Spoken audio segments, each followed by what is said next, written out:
So let's take a look at where we started and how we got to where we are this week, week 8 of our final course together in Teaching the 21st Century Learner.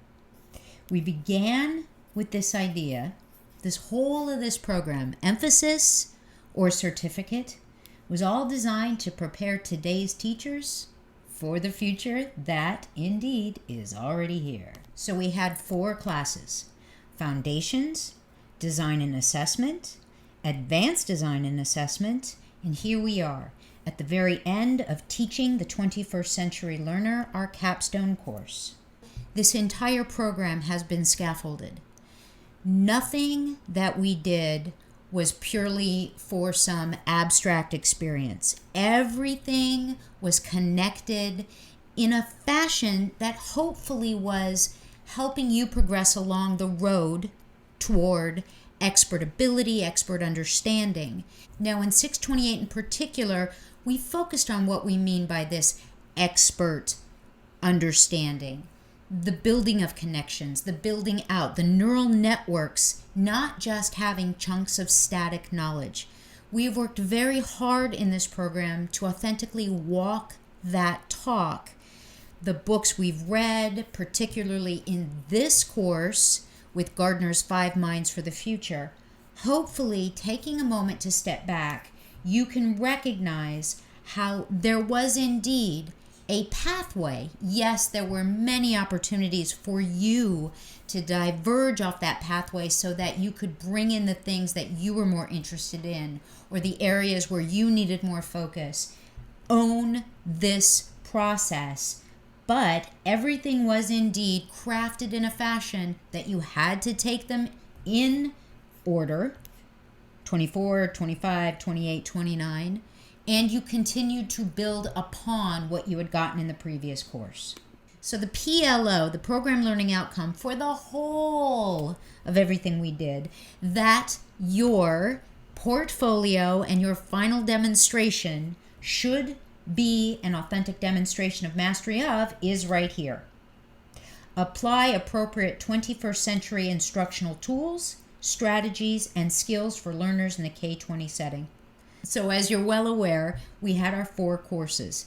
And again, they all really and truly focused on practitioner, actions, choices, issues, and responsibilities. I hope you found them very exploratory. I hope that you were able to identify why the sequencing took place as it did, and you indeed recognize the scaffolding from class to class. 624, our Foundations course. Moving forward was 625, 628, and here we are, 5 Minds for the Future and EDUU 629, our capstone. This capstone course completes the Teaching of the 21st Century Learner series. The purpose of this course is to facilitate the application of knowledge and skills learned from previous courses to design and deliver an exemplary online and blended electronic portfolio. Students will develop a unit of study that models constructivist engagement with content, peers, and the electronically mediated environment. So to sum up the overview for this week, which serves for an overview for the whole of the program, I want to close by taking a look at this magazine cover. And I find the caption very interesting. How to build a student for the 21st century. Is that what we're doing? Some of us might argue yes. In fact, part of what Gardner says is that we have to help these students today gain these specific types of minds. So I guess you could make that argument here.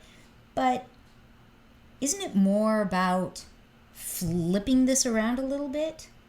How to build an education for the 21st century student.